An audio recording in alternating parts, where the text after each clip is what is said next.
South ఇండియాలోనే biggest sorry store మన Varahi silks మన విజయవాడ ఎంజీ రోడ్లో డిసెంబర్ 4వ తారీఖున ఘన ప్రారంభం. నమస్కారం. విష్ణు పురాణము 9వ రోజు పారాయణలోకి వచ్చాం. జడభరతుడు వీరరాజు అనే రాజుకి మోక్ష జ్ఞానాన్ని కలగజేస్తున్నాడు. ఇప్పుడు అతడు ఎట్లా కనపడుతున్నాడు? ఒక మూఢుడైన బ్రాహ్మణుడిగా కనిపిస్తున్నాడు. అలాంటి స్వరూపంలో ఉన్న భరతుడు రాజుకి ఏం చెప్పాడో చూద్దాం మనం.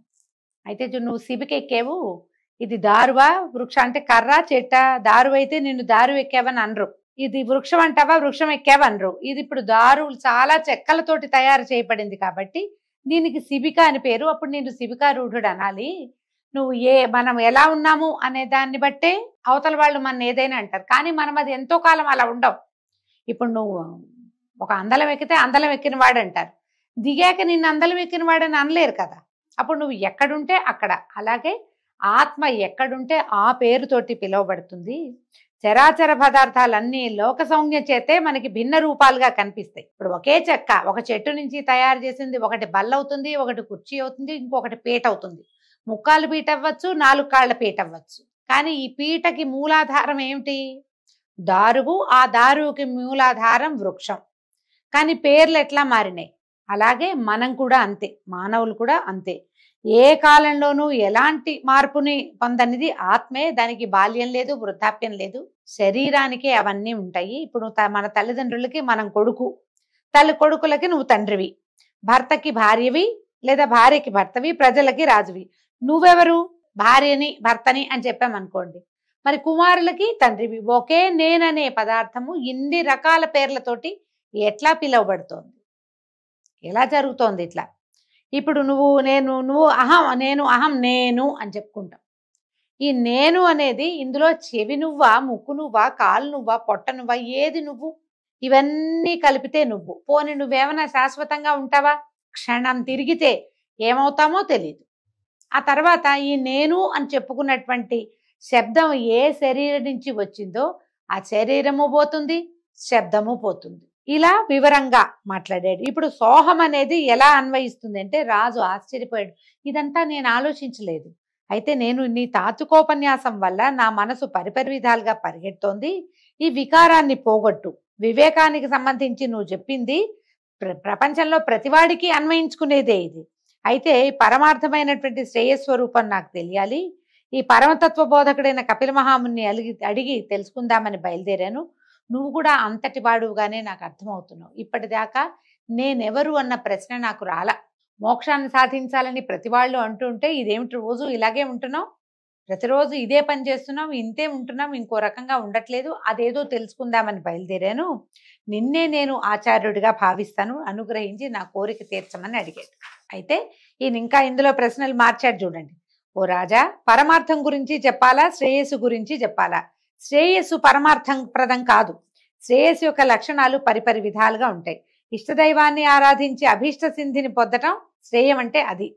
భగవంతుని ఆరాధించాం, నైనా మాకు ఇల్లు ఇవ్వు, వాకిలి ఇవ్వు, మంచి ఉద్యోగం ఇవ్వు, నా పిల్లలకి మంచి భవిష్యత్తు ఇవ్వు, మాకు వంశాభివృద్ధి ఇవ్వు, ఓ తోటలు దొడ్లు నాదే పై చేయిగా ఉండు, అధికారం ఇవ్వు, ఇవన్నీ శ్రేయస్సు.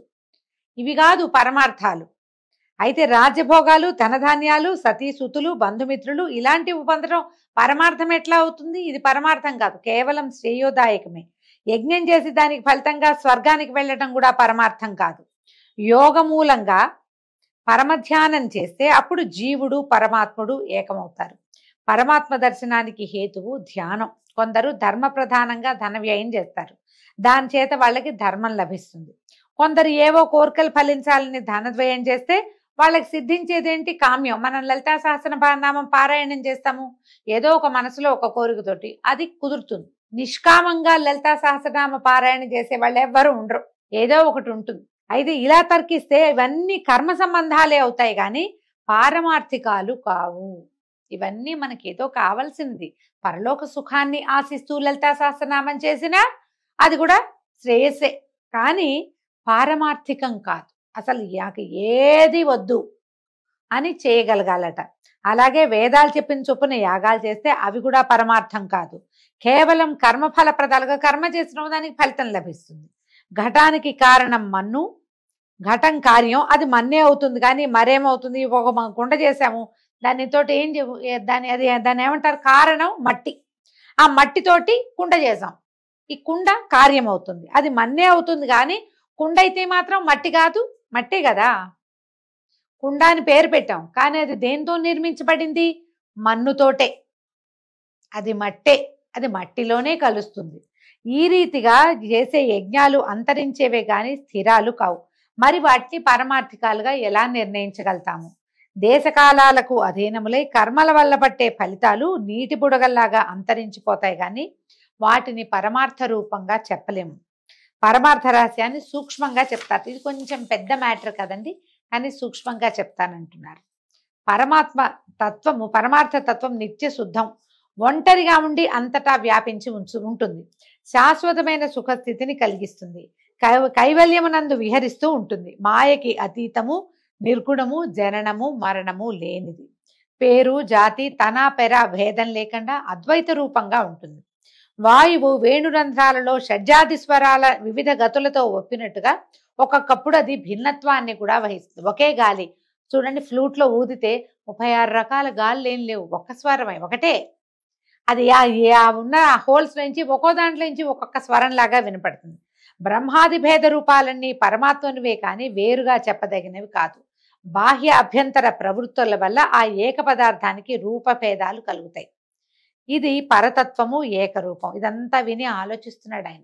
ఏదో తెలిసినట్టే ఉంది, ఏమీ తెలియనట్టుగా కూడా ఉంది. అయితే అప్పుడు ఈయన చెప్పాడు, జడభర్తుడు ఒక ఇతిహాసాన్ని చెప్పాడట ఈ అద్వైత బోధకి. బ్రహ్మమానస పుత్రుడు రుభుడు అనే ఆయన, ఆ రుభుడు అనే మునిపుంగవుడు ఉండేవాడట. అతనికి పులస్త్యనందనుడు నిదాకుడు అనేవాడు శిష్యుడుగా ఉండేవాడు. వాడికి అద్వైత విషయం తప్ప సమస్త సుజ్ఞాన విషయాన్ని ఉపదేశించాడట ఈ రుభుడు అనే ఆయన. తదుపరి పౌలస్త్యుడు గురుశాసనాన్ని అనుసరించి, ఇది నా పులస్త్యుని యొక్క కుమారుడు, ఏం చేశాడట, గృహమేధ అయ్యాడు, వివాహం చేసుకుని మన గృహస్థ అయ్యాడు. నివాసం దేవికా మహానది తీరంలో ఉన్న వీరనగరానికి వెలుపల ఒక భార్యతో కలిసి ఒక ఉద్యానవనంలో నివసించేవాడు. కొంతకాలానికి ఈ రుభుడు ఏం చేశాడట, అద్వైతం గురించి బోధించడానికి శిష్యుడి దగ్గరకు వచ్చాడు. అదే సమయంలో ఈ నిదాకుడు విశ్వదేవం అనే హోమాన్ని నిర్వహించి వెలుపలకు వచ్చి చాలా కాలం అయ్యేందువల్ల గుర్తించలేకపోయి గురువుగారిని గుర్తుపట్టలేదట. అతిథి అనుకుని సాదరంగా ఆహ్వానించి అర్ఘ్యం పాద్యం ఇచ్చి, ఆయన వంట అయింది, అలసిపోయినట్టు కనిపిస్తున్నారు, భోజనం చేయొచ్చు అంటే అడిగాడు, భోజనం చేయండి అని అడిగేసరికల్లా ఆ రుభుడు అన్నట, నేను నీచమైన పదార్థాలు తిన్ను, ఇప్పుడు సిద్ధంగా ఉన్న ఆహార పదార్థాలు ఏమిటో చెప్పు, మీ ఇంట్లో ఏముండారో చెప్పమన్నాడు. ఈయన కమ్మని వాసన కలిగిన పదార్థాలు, రస పదార్థాలు, దోశలు, మినపగార్లు, గోధుమ పిండి వంటలు ఉన్నాయని నిదాకుడు చెప్పేట. అప్పుడు ఈ రుభుడేమన్నాడు, నువ్వు చెప్పినవన్నీ నాకు ఇష్టం లేవు, మంచి మృష్టాన్నాలు లేకపోతే నేను ఆరగించను, ఇవన్నీ చప్పటివి, ఇవి నేను తిన్ను అంటే, సరే ఏమన్నాడు నిదాకుడు భార్యని పిలిచి, అబ్బాయి చూడు, ఈయనకి ఇష్టమయ్యేలాగా రుచికరమైన పదార్థాలు ఉండు, ఈ చప్పటివి కమ్మటివి కాకుండా అని చెప్పేసరికల్లా ఈవిడ ఏం చేసిందట, మళ్ళీ వంట చేసి భర్తకి ఆయనకి చక్కగా రుచికరమైన వంటని వడ్డించిందట. అప్పుడు ఈయన నిదాకుడు అడిగాడు, అయ్యా ఆహార పదార్థాలన్నీ నచ్చాయా, మీకు బడలికి తీరిందా, ఆకలి తీరిందా, మీరు ఎక్కడి నుంచి వచ్చారు, ఎక్కడికి వెళ్ళబోతున్నారు, మీ నివాసం ఎక్కడండి అన్నప్పుడు ఈయన రుభుడు చెప్పాడట గురువు చిరునవ్వుతో, భరించరాని ఆకలితో ఉన్నవాడికి ఆహారం తృప్తి కలిగిస్తుంది కదా, మనకు చచ్చేలా ఆకలిస్తుంది, అప్పుడు ఆహారం రుచి. ఆకలే లేని వాడికి ఆహారం ఏమిటి, తృప్తి ఏమిటి, నాకు ఆ రెండింటి సంబంధం ఎప్పుడూ లేదు. పృథివీ వలన కలిగిన ధాతు సమూహాన్ని, జలమును జఠరాగ్ని దహిస్తుంది. ఆకలి దాహం దేహధర్మాలు, ఆ వికారాలు నాకు ముందు ఎప్పుడూ లేవు, ఇప్పుడు లేవు, కనుక నాకు తృప్తి అనేది ఎప్పుడు తృప్తిగానే ఉంటాను నేను. దీనివల్ల పెరిగింది, దానివల్ల తగ్గింది ఏం ఉండదు. తుష్టి పుష్టి అనేవి చిత్తధర్మాలు, విశిష్ట చిత్తులైన వాళ్ళని అడుగు, వాటిని వివరించి చెప్తారు, అవి పరమాత్మకి ఉండవు, అంతా ఒకటే సారం, ఇది రుచి అరుచి అలాంటివి ఏమి ఉండవన్నాడు.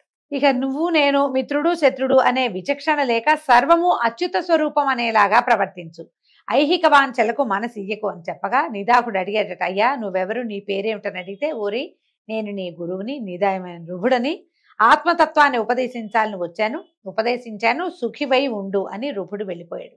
ఆ విధంగా నిదాకుడు నిదానంగా గురువుగారు చెప్పిన విధంగా ప్రవర్తించి ముక్తుడయ్యాడట. అంటే ఏం చేశాడు, సర్వాంతర్యామి భగవంతుడు సర్వాంతర్యామిని గ్రహించి బంధువని శత్రువని లేక సమాన బుద్ధిగా ప్రవర్తించి ముక్తుడయ్యాట. అప్పుడు ఈయన చెప్తున్నాడు జడభరతుడు వీరరాజుకి, నువ్వు కూడా అలా ప్రవర్తించు అని జడభరతుడు చెప్పగా రాజు బ్రహ్మతత్వ జ్ఞాని అయి ప్రవర్తించి విష్ణు సాయుధ్యాన్ని పొందాడు.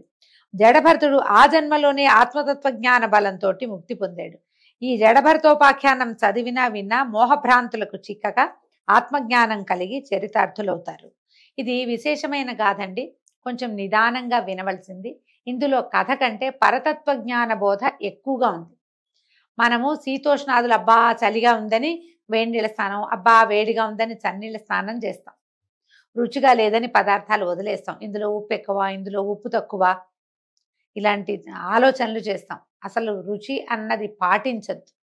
స్వపరభేదం లేకుండా ఉండాలి. నేలైనా ఎక్కడైనా సరే ఒకటే రకంగా ప్రవర్తించగలిగితేనే మనకి ఆత్మతత్వాన్ని అర్థం చేసుకోగలుగుతాం. అది చెప్తున్నారు. ఇవి పెద్ద విషయం. ఇలా చెప్తున్నారు. మనం అలా ఎలా ఉంటామండి అనిపిస్తుంది వెంటనే. మనకి నోటికి చేదుగా అనిపిస్తే ఉమ్మేస్తాం, వెంటనే చిచ్చిచి అనుకుంటాం, వీళ్ళకి వంట రాదనుకుంటాం. ముందు విమర్శ మానేయాలి. అక్కడి నుంచి మెల్లిగా పరతత్వమో ఆత్మతత్వమో జ్ఞానమో ఏమిటో వస్తాయి. అవన్నీ రావాలంటే ముందు మనకు ఉండవలసింది ఏంటంటే సంయమనం కావాలి. దేనికి ఎక్కువగా స్పందించకూడదు, అక్కడ మొదలు పెట్టాలట. అయితే ఇంకేం చెప్పమంటావో అని పరాశరుడు అడిగేసరికల్లా మైత్రేయుడు ఇట్లా అన్నాడు.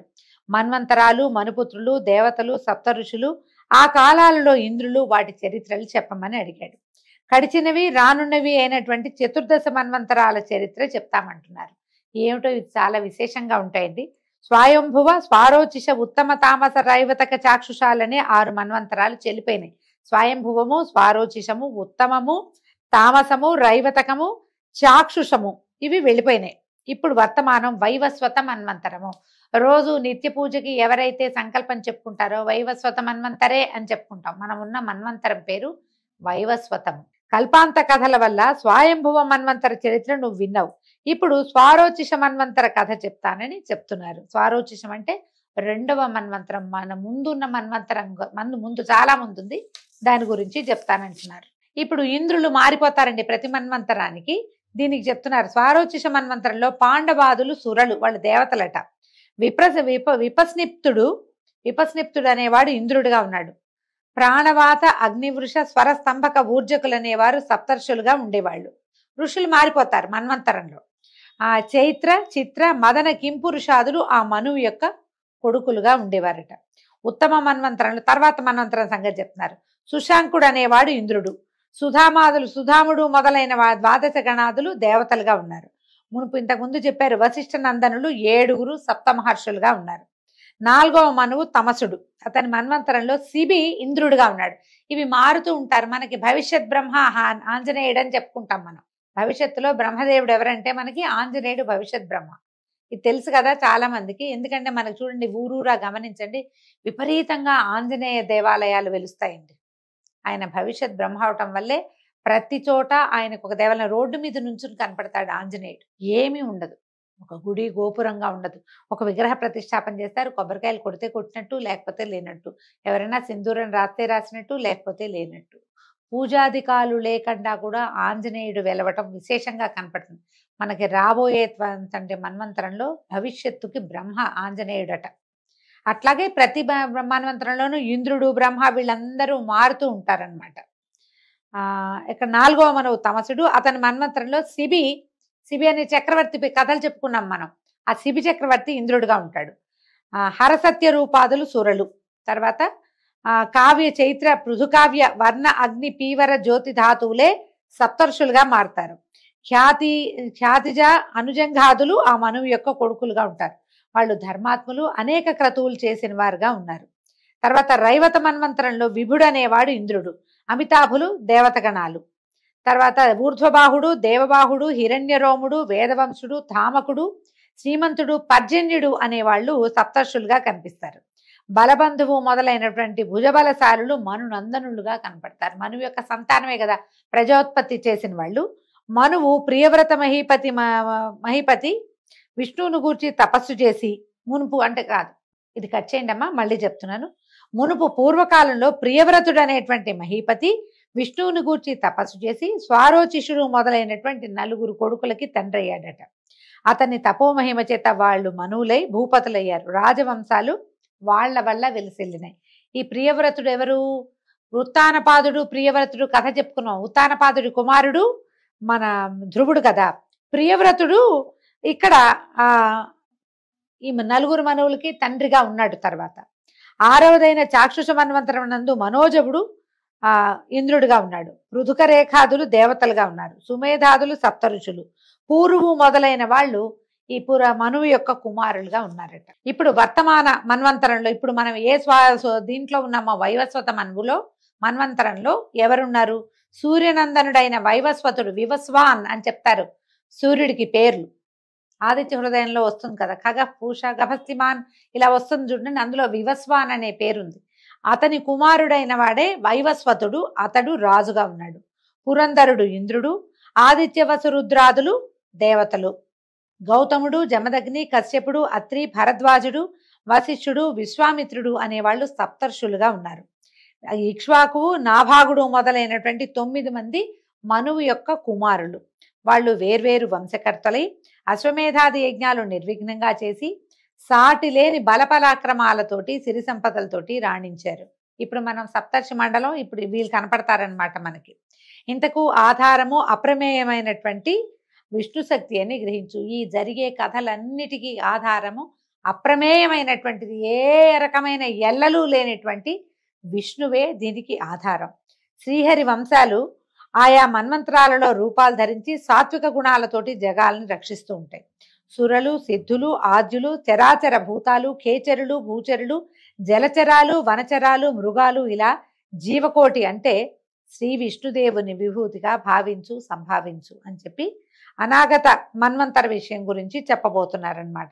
సూర్యుడు విశ్వకర్మ పుత్రికను సౌమ్యను పెండ్లాడి ఆమెతో వినోదించుతుండగా కొంతకాలానికి మనువు, యముడు అని 2 కొడుకులు, యమున అనేటువంటి కూతురు కలిగారు. తర్వాత సౌమ్యాదేవి, ఈ సౌమ్య అనే ఆవిడ సూర్యుని ప్రచండ కిరణాలకు ఓర్వలేక తన ఛాయతోటి ఒక యువతిని సృష్టించి పతి శుశ్రూషని జాగరూకతతోటి చేస్తూ ఉండు, నా పిల్లల్ని ఆప్యాయంగా పోషించమని అడవికి పోయి గుర్రంగా మారి తపస్సు చేస్తూ ఉంది. అప్పుడు ఛాయ సౌమ్యలాగానే పతిని సేవిస్తూ అలడిస్తూ ఉండగా ఆయన చాలా ప్రేమగా సౌమ్యగానే భావించి అనుకూలంగా ప్రవర్తిస్తూ ప్రేమాతిశయంతో ఉండేవాడు.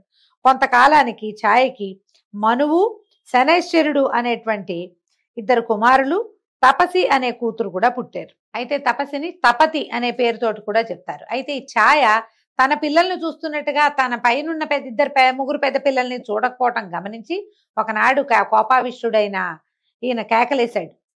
మనువు, తల్లివైన నువ్వు పిల్లలందరినీ సరిగా చూడక మా యందు పక్షపాతంతో ఉంటున్నావు, ఏమిటి బుద్ధి నువ్వు ఎందుకు ఇట్లా ప్రవర్తిస్తున్నావని యముడు అంటే ఈ పెద్ద కుమారుల్లో ఒకడైనటువంటి యముడు ఛాయని అనరాని వినడాని పరుషవచనాలతో నొప్పిస్తే ఏం చేసిందట, తాళలేక నొప్పించి అన్నాడు. అనేసరికల్లా ఆవిడ కూడా కేకలేసరికల్లా యముడు తాళలేక తిట్లు భరించలేక ఛాయను ఒక తన్ను తన్నేట. ఆ అవమానం భరించలేని ఛాయ నీ పాదాలు బరువైపోగాక అని శపించిందట.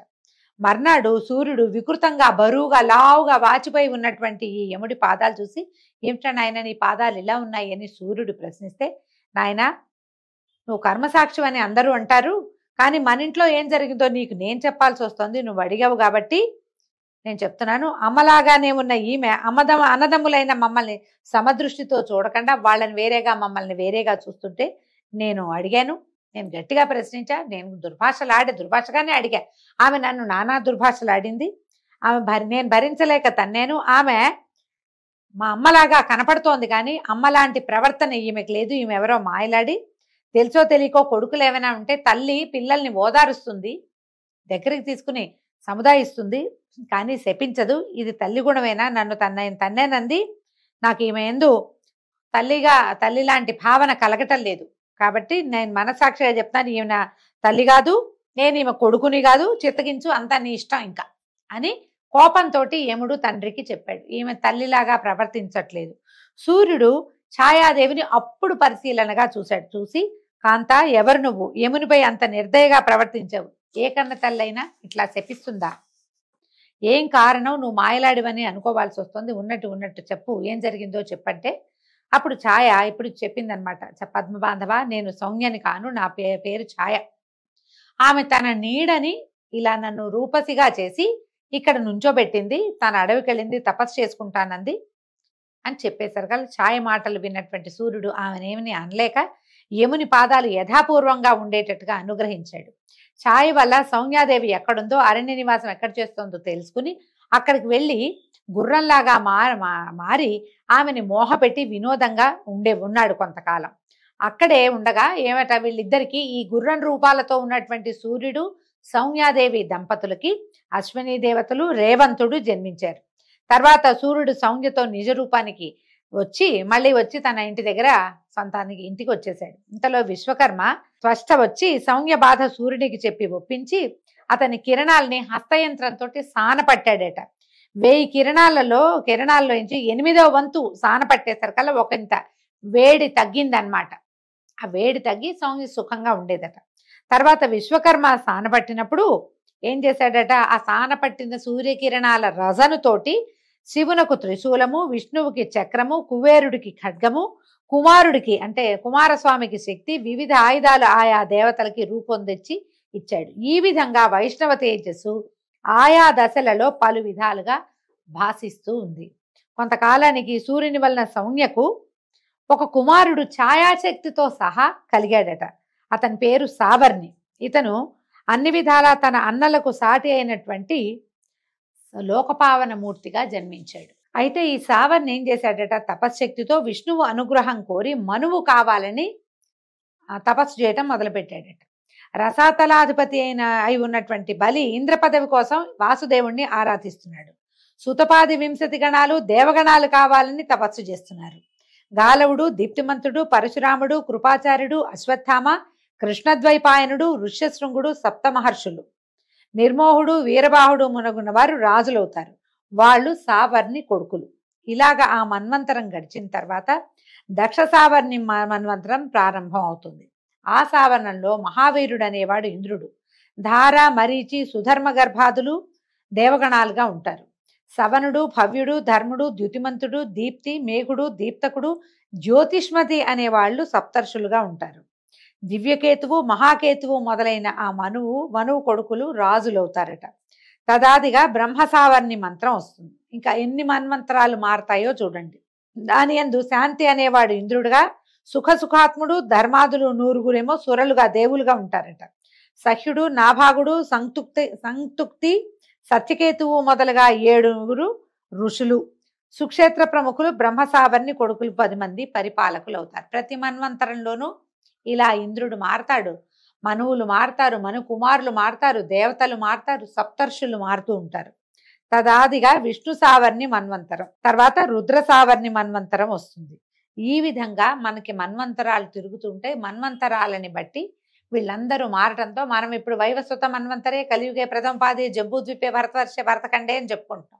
మన తర్వాత మన్వంతరం వాళ్ళు మళ్ళా ఆ మన్వంతరంలో ఎవరెవరు ఉంటారో వాళ్ళని ఋషులుగా, వాళ్ళని బ్రహ్మగా భావించి పూజా విధానాన్ని, జీవన విధానాన్ని నడుపుతారు. వాళ్ళకి అవన్నీ తెలియచేయడానికి ఈ ఋషులే పూనుకుని, ఇప్పుడు మనం ఇది చదువుకుంటున్నాం కదా విష్ణు పురాణం. ఈ పురాణం ఎక్కడి నుంచి వచ్చింది? మన తాత ముత్తాతలు కల్పించింది కాదు. అంతకు ముందు ఋషి ప్రోక్తంగానే ఇవన్నీ బయటకు వచ్చినాయి. ఎవరైతే సప్తర్షులుగా ఉంటారో వాళ్ళల్లో ఒకరిద్దరు దేనికి పూనుకుని భూమి మీద జన్మించినటువంటి ప్రజాపతుల సంతానానికి జ్ఞానబోధ చేస్తారు, కర్మలన్నీ బోధిస్తారు, యజ్ఞయాగాదులు నియమనం చేస్తారు. ఈ యుగంలో ఎట్లా ప్రవర్తించాలో ఆ నియమాన్ని బోధిస్తారు. దాని ప్రకారంగా యుగ ధర్మాలు నడుస్తూ ఉంటాయి. దీంతో ఈరోజు పారాయణ పూర్తయిందండి. రేపు ఉదయం మళ్ళీ విష్ణు పురాణం తర్వాత భాగంలోకి వెళ్దాము. నమస్కారం.